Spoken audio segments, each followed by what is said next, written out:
Mbote papa. Eleka kitoko makasi banda papa bimena bokonzi. Toteka makasi. Nzambe pena sai.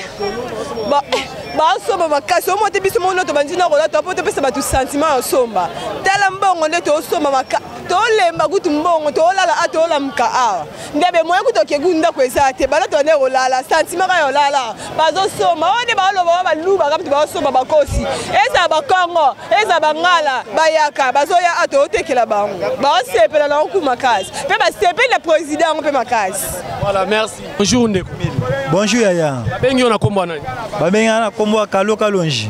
Voilà, Ndeko Kalo Kalonji tomoni ozoteka ba polo na ba ndeko oyo baza ba congolais yebisa biso ba préparatif ya prestation ya serment ya président ya sika ezoleka ndenge ni. Bon, préparatif nanga na wiki baloki a répéter serment jeudi. Ndé a répéter biso bana kanisa répéter le 22 mais toki baloki jeudi ndé a répéter serment. Pour la bandeko bazolo baké bato bazosomba ba polo ezaka ba luba bandeko bazosomba polo ezabata ya IDPS est-ce que ezapena ya solo te eza solo te bato nyonso bazosomba ngo po basepeli nango basepeli na président na biso Félix Tshisekedi. OK bato nyonso tosepela na ye biso nyonso. Voilà, merci beaucoup. OK na sepeli makasi.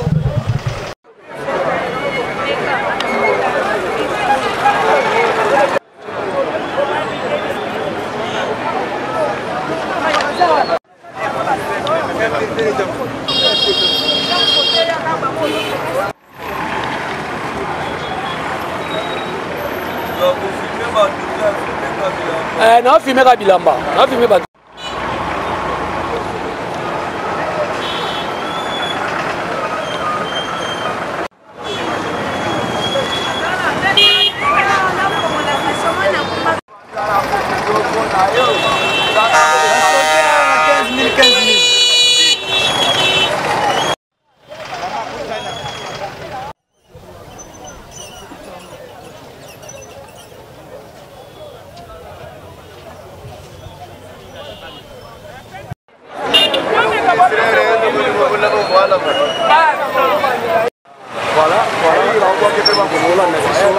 Le monde entier, j'espère que nous sommes à la siège de l'IDPS à Limité, dans 11e rue, 10e rue, voilà, je suis là pour vous. Dans cette ambiance, il y a préparatif, il y a prestation, il y a serment. Oyo, le président actuel, Oyo, au Kamambo, Kanabiso, Oyo, Kamambo, déjà, parce que pour constitutionnel, Asiakati, voilà. Voilà. Donc, vous avez une image, Ndenge, Bazo Somba, Bilamba ya Pembe Pembe, Bilamba ya Fachi, ou Bazo Sepela. Ce ne sont pas les gens ya IDPS, mais Bazaba Congolais. Photo, Yebagolo, Bamakamwango. Parce que Bandeko Bota la vision dans le monde entier, Bolo Baka, qui est à Luba, et ça va IDPS, non, et ça va Congolais, Bazo Somba, comment on appelle? Lamba wana oyo bozomona wana parce que le jour il y a prestation à serment balobi tout en blanc mutunyo ça doit à la pembe et koyinda mabe voilà to ça il a bino toujours ba image to pesa bino toujours ba image ndenge za la rakaka voilà to sala yango ndenge sengeli yango pe memi biso poto kende en bonne et due forme na élection en 2018 et le Congo et les Congolais ont en mémoire qu'est-ce qu'un combat pour la vérité des yeux. Tant biso to sala ki yango mboka ezaki boité. Mboka ezaki boité, mais ça c'est betamaki, makila etangaki, batu pe ba martyr na biso. Pe to ko honorer bango na régime ya président Félix Bazali. Le combat pour la vérité des urnes, c'est le combat de l'UDPS. Merci beaucoup. Étant avocat ou étant cadre, il y a parti IDPS d'abord. Nini beaucoup pour ça comme message na bandeko nyonso bazo kabwana lelo pour pouvoir ndenge et pesami na président Félix ou esali lelo bazo wango Kasai Bandundu kobomana kuna na nini message nini beaucoup pour pesa et combien d'avocats bozanango o bazaki présenter na niveau ya cour ya IDPS tozaki na liste ya 38 avocats il faut boyeba que tozara bomoko campagne électorale ezalaka toujours période moko ya moins nungu. Ce n'est pas pour rien que dans cette procédure ici du processus électoral, la Rabiso code de bonne conduite. Okay. C'est pour essayer de recadrer Batunyosu. Bato bakena ba excès dans des thématiques de division tribale et consorts, tout ça bango que la page est tournée. Okay. Congo ezali kaka moko. Peto zali nation moko. Président de la République pe azalara moko. Ata aza ekolo est ouest centre azara moko pour na ba congolais nyoso. Donc toyeba que président Félix azali ya ba congolais nyoso ba divergence wana ezala ki ba polémique ya campagne électorale. Campagne pe isili tozonga na kibomoko. Merci beaucoup. Noana, bamvula IDPS. Qui faut qui toko ya nzambe. Mais comment na yo awa na IDPS zo comme ça batebele biso to il faut za peut-être na ngambo kuna pas ce tribalisme ndé ezo sala makambo à l'instant na mboka na biso RDC to il faut attendre palu ou soit na ngambo ya lamuka kuna pa ya ndeko na biso Martin Fayulu mais comment na pembeni ya IDPS zo comme ça batebele surtout ba talon na bandako. Bon mo va na monter à tribalisme vert. Ina mo songela en tête. Ça mo tribalisme mais foot avec. Bandu ndolanda tribalisme boye peut 5 ans ya primature. Ma bengi na kikwiti ba société ka ko kangama mpasi kele bato nyose kwenda mfinda boge dia bato msoni ya kuzenga fiuti boge na mbongo ve bisalu kelve na ba jeune boge kuma kuna malafu ya ngolo boge lauka mayele boge le tala bandu ba place ya lukumu ba classe ya lukumu ke kuna boss mu mutanga na infra na collège de la fraternité ngemona banzo ngana kitoko ya ba collège menene mume mona nde bantu bandu ndume ba bisika banda deuxième république tiba ya mutu ba pesa bantu bisalu ve bana bandu ngela giwa kana ngya kwenda ndinga ngesonga mutu bandu ke PDG ministre ngemoke mpangi nange akayamba ngeve ata gouverneur ala yamba ngeve ngemone e bunu betulanda abona ndima sambo na inki betu yidika ba projet na betu pesa bakale ya nene bakale ya kuba bakale ya kimfumu Félix Tshisekedi betu pesa andi ki confiance betu na maboko betu yidika betu ba projet na betu yidika kikwiti betu yidika masimanimba betu yidika kwango betu yidika babola ya nkaka ina bagungu par exemple talentete nani courant. Oh papa, massa qu'elle veut, n'a que courant qu'elle veut, n'a nous only bantu musica group, qui mpangi yine ya kutula kama bona kimpangi betu boya yo, betu ndi mabato nyonso ba yidika bwala, ngemone boke bampangi ya Congo, betu lo maboko, ba yini ya kuitala tribalisme yo ke futaka ve, muke songa bende tribalisme ke futaka ve, betu me vanda 5 ans ya primature, na ki tribalisme, ata di bengi bope shika 20.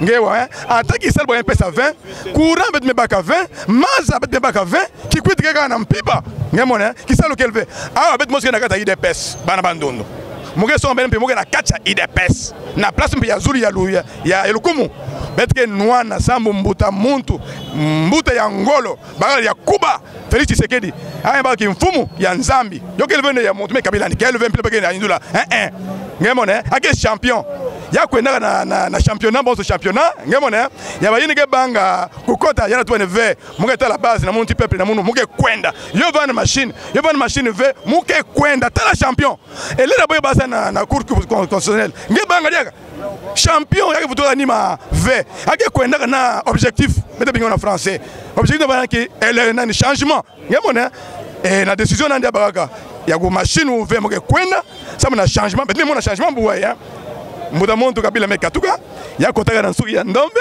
aya basika na nsuki ya mpembe amesala kisala nande mefona yani betika tala place ya mbuta Tshisekedi Félix ke kota bana bi Félix va PCK 5 postes ministériels yo zolo bani ve mpangi 5 postes doka ya masonga ve ngeme vilana ake ministre ve ake premier ministre ve ake président ya république nanki régime peut-être un régime semi présidentiel quand tout l'anguinde na ka pesa monto nanki mutindo kana to bo pesa monto bo yidika makambo sambo ya baka kimfumo nanki président république yidika makambo ve sambo président mfange garant papa mo continuer ina ba tribunal ngemo na yoke mingi mais beta ilama sambo nanki betka na majorité présidentielle majorité parlementaire ve bana ya Congo benu vutuka ni mave benu kusama ve régime que régime présidentiel bête que c'est la majorité présidentielle parlementaire ve ba parlementaire que c'est na widi mibeko kutala mpila ba mfumu ke tolisa makamana exécutif mais bête que kwena ntwala na majorité présidentielle ya chef de l'état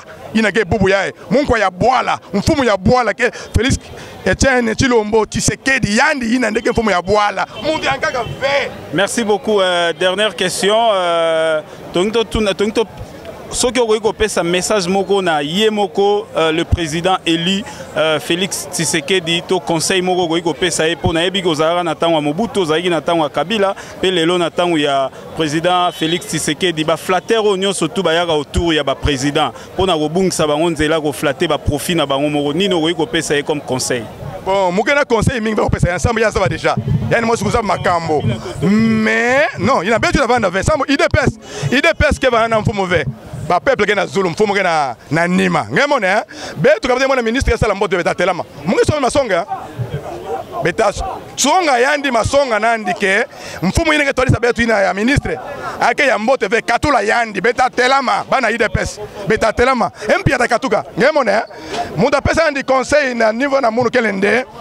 Mfumu ya mekote yampa ngemone betmen dimanda ke champion masonga penza IDPS ake champion samu nanki mesonga beno bantu me pesa yandi bome chola yandi bele tubaka na lingala bome chola yandi bome tuya bandinga ya mbimbi mingi me ya me bika ve ame kwena na ntwala na machine ve muke kwena na élection et mutanunga yo yine ke champion ngemone il faut pesa lukumu na ba fleur yine pesa ne merci ming papa champion ngeke champion bana Kinshasa 20 kaka ngeke champion bana Congo sambu na décision na ngei ine ya mutu tu mona yo mpasi ya kutu nenge bakila yo mbongo ya ngeme négocier mais que décision ya ba champion ke talaka na Nima ve ke kwena na ntwala. Alors pardon, alors ndeko ngana otuno question teme na webisa yo tala caméra yebisa bana bandundu oyo lelo bazana haine contre tribu baluba yebisa bango babengani baluba na kikwiti voire même na kaluka lelo muluba aza vraiment menacé et puis voire même na Kinshasa et comme koswana pesa message fort na bandeko nyonso bazolanda yo ya bandundu na ya baluba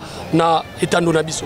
Bon ba écouter pouvoir oyo ndeko na biso Félix Tshisekedi azulelo bana bandundu nani message moke pesa na bana bandundu nyonso yake bana na Kanluka yake bana Masimanimba na Kikwiti na Bagata na Bulungu na Idiofa wapi na bi place nyonso pomevanda moke mpangi na bena bandundu mais moke na IDPS mpila nge pona église catholique samu nange protestant qui mangiste réveil monde me pona na parti politique IDPS ine ke na mpina be équipe me pona DSMP me pona motima pembe ampi motima vivita ngemone betu vana na ntima yambi ve betu ndimakana ke mpangi mekota ngemone kana betu ndimande mpangi mekota Kongo ta tombama beta nunga betu nyonso beta mona ngemone ka betu landa ku pesa baninga mpasi aba yini ya betu ke na Kasai aba yini ya betu ke na Chikapa na Kananga na Katanga ya betu zaba ve sabaka bampangi na ngeve